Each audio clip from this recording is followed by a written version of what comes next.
Salut les geeks, dans ce Tech Actu, il va falloir 3 qualités que je n'ai pas forcément.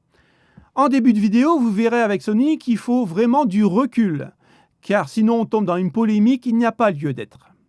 En milieu de vidéo, il faudra vraiment une bonne dose d'humour pour supporter ce que dit Intel.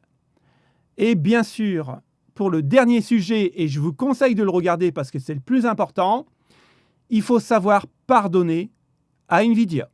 Pour le premier sujet, je voulais vraiment commencer par ce sujet qui est assez polémique parce que je sais que ça va fuser dans tous les sens dans les commentaires et je trouve qu'il n'y a pas lieu d'être. Alors bien sûr, cette tête de vainqueur que vous voyez à l'écran va nous expliquer que la PS5 est beaucoup plus forte qu'un PC, même s'il coûte 3 fois le prix de la PS5, mais pour lui, c'est le top du top. Alors, honnêtement, que vous jouez en PS5, en Xbox, en Switch ou en PC, peu importe, du moment où vous vous amusez. Alors bien sûr, si vous allez sur Warzone, on va vous dire « Ah bah oui, mais toi t'as une manette, t'as le MA6 et ainsi de suite. » Et puis les mecs, ils ont des consoles, ils vont dire « Ah ouais, mais toi t'as une souris clavier, t'es un tricheur, machin chouette. » À un certain moment, il faut avoir un petit peu plus de légèreté et puis vraiment s'amuser. Maintenant, si on arrive sur du crossplay et qu'on s'arrache la tronche parce qu'il y en a un qui joue en console, il y en a un qui joue en PC, bah dans ce cas-là, écoutez, c'est simple, hein, jouer à Mario Bros et puis on arrête là, quoi. C'est dommage parce qu'on est en 2023 et ce débat n'a vraiment pas lieu d'être. Et à cause de gens comme ça, eh ben, il va rajouter de l'huile sur le feu. Et puis, encore une fois, ça va faire des clans. Et c'est vraiment dommage dans le gaming parce que le but du gaming, c'est de s'amuser et peu importe la plateforme. En tout cas, c'est ce que je pense. Maintenant, je vais vous lire quelques passage de l'interview parce que ça ferait trop d'honneur de tout lire ce qu'il a dit, mais vous allez voir, c'est vraiment hilarant. La PS5 est actuellement la plateforme de jeu supérieure par rapport au PC. Alors, quel est son constat par rapport au PC et sa PS5 ? Ben, c'est simple. Pour lui, une console AAA, donc PS5, nouvelle Xbox, eh bien en fait, fait tourner le jeu Starfield en 4K, attention, à 30 images par seconde. Mais c'est pas tout. Le prochain GTA 6 qui devrait sortir tournera en 4K à 30 images par seconde.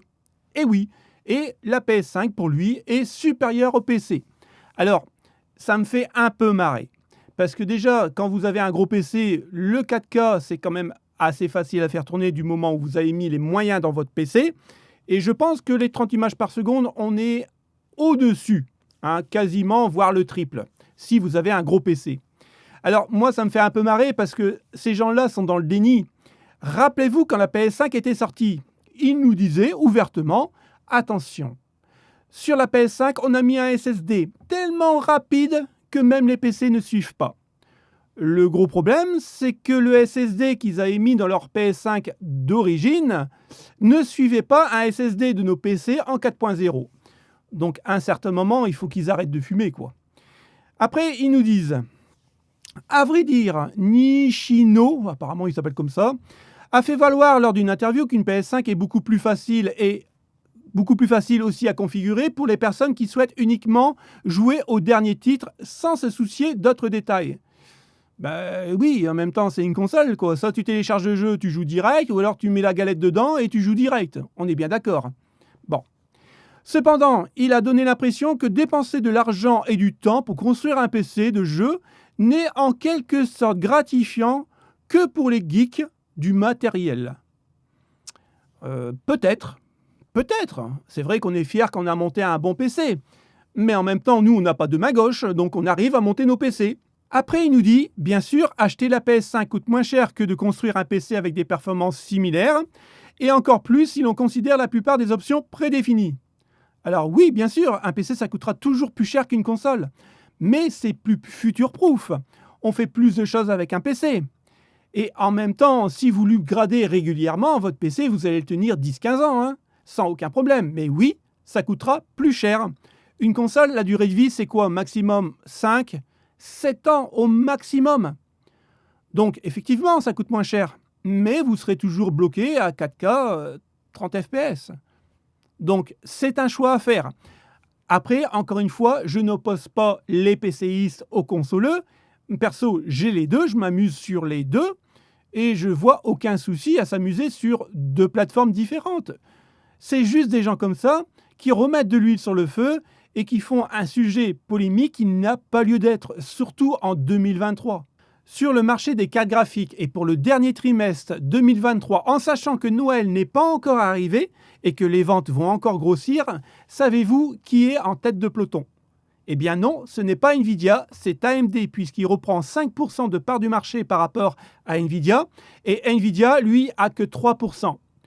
Et en gros, Intel se casse la gueule parce que lui perd 8% de part de marché. C'est juste énorme dans le monde entier. Donc, pour une fois, les cartes graphiques RX 7000 commencent à se vendre. Alors, attention, généralement, c'est les cartes de moyenne gamme qui se vendent et non pas les très très hautes gammes qui coûtent beaucoup plus cher. C'est logique. On va continuer avec le même sujet en parlant des cartes graphiques RX 7800, 7700 et 7600. Et on va parler des derniers pilotes de chez AMD qui sont sortis pour réduire la consommation, non pas en jeu, mais des cartes graphiques au repos. Car oui, les RX de nouvelle génération consomment énormément d'énergie quand les cartes sont au repos. Surtout si vous avez un écran 4K qui fait 144 fps. Donc, ce qui est vraiment impressionnant, alors le nom du pilote c'est le 23111. Et ce qui est vraiment dingue, c'est que du moment où vous avez un écran 4K 144 Hz, le GPU Navi 33 au repos reste élevé et il tourne aux alentours de 50 watts. C'est-à-dire que vous ne faites absolument rien sur votre PC, votre carte graphique va consommer 50 watts. Si on baisse le taux de rafraîchissement de l'écran et de 144 Hz, on le passe à 60 Hz, là on va gagner 10 watts en moins. Mais honnêtement, qui le fait?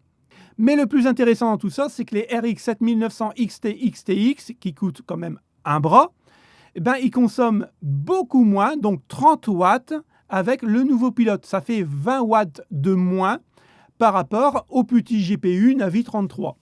Et honnêtement, c'est même bizarre. T'imagines, la plus grosse carte de chez AMD consomme moins que la plus petite carte de chez AMD. Là, il y a un truc franchement qui ne va pas, quoi. Pour cette news, je vais vraiment la survoler puisqu'on n'a pas de prix et surtout n'a pas de date précise. Mais sachez qu'AMD nous avait dit que même si la plateforme AM5 sort, on n'abandonnera pas la plateforme AM4. Donc ça, c'est plutôt cool et ils respectent ce qu'ils ont prévu. Alors, ils vont sortir en 2024, encore une fois, on n'a pas la date précise, mais le Ryzen 7 5700X3D, c'est exactement le même que le 5700 de base, à part qu'on a du 3D cache. C'est tout. Et il y aurait aussi une sortie éventuelle d'un Ryzen 5500X3D.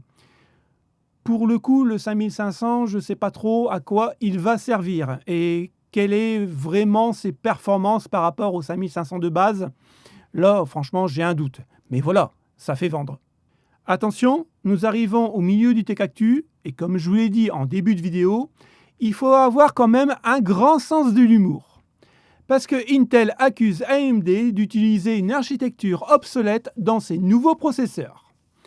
En gros, Intel accuse AMD que le Zen 2 est recyclé à chaque fois et au lieu de l'appeler Zen 2, il l'appelle Zen 3, Zen 4 et ainsi de suite. En gros, les 7000 qui sont sortis, c'est toujours le même que le Zen 2, sauf qu'ils ont mis 7000 à la place. Alors, pour le coup, moi, ça me fait quand même bien marrer. Parce que du 11e génération de chez Intel au 12e génération, il y avait quand même un cap de passé, avec des petits cœurs et des gros cœurs. Aujourd'hui, on arrive à la 14e génération, mais qu'est-ce qui change chez Intel à part 13 000 et 14 000 par rapport aux 12 000? Absolument rien. Et pour cause, j'ai revendu mon 13 900K et je suis repassé au 12 900K. Pourquoi? Il n'y a aucune différence de puissance. Absolument rien. Alors si le 13 900K consomme légèrement moins que mon 12 900K.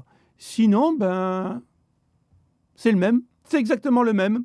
Alors moi, je veux bien qu'il y ait une petite guéguerre. C'est normal, c'est la concurrence. Il faut les démolir pour essayer de vendre des 14 000 parce que les 14 000 ne sont pas bons, quoi. Mais à un certain moment, il faut balayer devant sa porte avant de dire quelque chose. Pour l'instant, AMD n'a pas répliqué officiellement, mais ça ne devrait pas tarder. En même temps, est-ce que Intel avait vraiment besoin de faire ça? Mais bon, Intel ne fait pas que des conneries puisqu'il sort un nouveau pilote pour ses cartes graphiques, le 5074. Et il offre une augmentation de 8% dans Avatar et de 34% de plus dans les jeux. Alors attention, on ne parle pas de FPS, on parle de pourcentage. Pour l'instant, rien ne nous indique que vous allez gagner 50-60 FPS de plus dans votre jeu. Mais voilà, Intel n'abandonne pas ses cartes et franchement, c'est bien quoi. Car aujourd'hui, ces cartes sont à un prix raisonnable. On a des pilotes derrière assez conséquents qui nous offrent un petit peu plus de puissance à chaque fois qu'ils sortent. Donc je pense que c'est quand même une bonne alternative aujourd'hui d'acheter une ARC. On va passer du côté obscur de la force en parlant du dernier sujet du Tech Actu et on va parler bien sûr de Nvidia. La semaine dernière, je vous disais qu'il y avait prévu une 4090D pour remplacer la 4090 d'origine qui ne peut plus être produite ni vendue en Chine. Et je vous disais, mon avis personnel, c'est que Nvidia et ses membres n'ont absolument rien à cirer du conflit entre les Américains et la Chine. Lui, ce qu'il veut faire, c'est du pognon. Donc, ils ont créé une 4090D pour pouvoir les vendre, qui est un peu moins véloce qu'une 4090, mais franchement, pas de grand-chose. Et la secrétaire américaine attachée au commerce a répondu ceci. Si vous repensez une puce autour d'une ligne de coupe particulière qui permet de faire de l'IA, je la contrôlerai dès le lendemain. Donc, en gros, la 4090D, j'ai un peu peur pour son avenir. Quand c'est bien, il faut le dire, même si c'est Nvidia, Nvidia va passer le cap des 500 jeux et 500 applications compatibles RTX. Et pour le coup, pour les possesseurs de RTX, c'est vraiment cool. Il faut savoir que depuis le temps, ça se met en place tout doucement parce que quand même, les RTX, on les connaît depuis les RTX 2000. Donc en gros, il fallait s'attendre à un catalogue de jeux encore plus rempli pour ma part. Mais voilà, ça progresse et je pense qu'au fur et à mesure, tous les jeux qui vont sortir, surtout sur Unreal 5, devraient être compatibles dès la sortie avec le ray tracing. Et bon, voilà, c'est à noter, Nvidia progresse lentement, mais progresse. Pour cette news, je vais la faire très rapidement, puisqu'on va parler de la RTX 5880 Ada. Tout simplement parce qu'on n'a déjà pas les moyens de s'acheter une 4080, voire même une 4090. Donc imaginez-vous une carte qui coûte à peu près 10 000 €. Donc voilà, c'est une carte bouche-trou qui va être entre les RTX 6000 Ada et les RTX 5000 Ada. En gros, c'est ça. Il manquait quelque chose de milieu de gamme. Ils l'ont créé, mais voilà, ça va coûter 8-10 000 €. Donc, ce n'est pas pour nous. Bon les amis, on arrive au dernier sujet de chez Nvidia. Et je vous l'ai dit en début de vidéo, il faut avoir assez de recul pour éviter d'être pris pour un con. Parce que Nvidia récidive et ils ont appris quelque chose. Vous savez quoi? La RTX 4060, en fait, elle n'est pas si bonne que ça. C'est quand même bizarre. Pourquoi? Tout simplement parce que la 3050 8 Go fait de l'ombre au niveau du marché des cartes graphiques à la 4060 8 Go. Alors, je me pose la question. Est-ce que la 4060 8 Go serait pas une 3050 8 Go rebadgée en 4000? Vous me le direz en commentaire. Alors, comme la 3050 8 Go fait de l'ombre sur le marché des cartes graphiques en fonction des ventes de la 4060 8 Go, Nvidia s'est dit, alors celle-ci, elle nous fait de l'ombre, puisqu'on s'est foutu de la gueule des gens et qui se sont rendus compte, c'est pas grave. On va faire une 3050 6 Go. Alors bien sûr, je ne peux pas vous voir derrière votre écran, mais je suis sûr et certain à 100% que vous êtes hypé par cette news. Je vous pose la question maintenant. Êtes-vous prêt à acheter une RTX 4060 8 Go, ou alors voire mieux, une 4060 Super, ou la meilleure carte au monde, une RTX 3050 6 Go. Pour vous rassurer encore une fois, ne vous inquiétez pas. La 3050 6 Go, même si on n'a pas les prix officiels, je peux vous assurer qu'elle coûtera le même prix qu'une RTX 3050 8 Go. Et pour les rageux qui vont critiquer, je suis désolé, mais il faut rémunérer Nvidia, surtout au niveau du marketing. Ils font un boulot excellent. Alors, encore une fois, je ne critique pas les gens, les possesseurs de RTX, ce n'est pas mon but principal. Je vous le dis parce que je vais encore me faire insulter parce que je parle sur le dos de Nvidia. Je vous dis juste que Nvidia sait très bien ce qu'il fait et à un certain moment, il faudra arrêter de nous prendre pour des cons. De toute façon, vous le savez, Nvidia aura toujours le monopole et je le vois aussi dans mes vidéos. Du moment où je fais une vignette estampillée AMD, RX, machin chouette, il y aura beaucoup moins de vues que quand je fais une vignette marquée RTX quelque chose. Donc c'est comme ça, c'est ancré dans la tête des gens. Nvidia, c'est le meilleur, et quoi qu'il fasse. Merci d'avoir regardé ce Tech Actu. Je vous dis à la prochaine. Salut les potes. Ciao, ciao.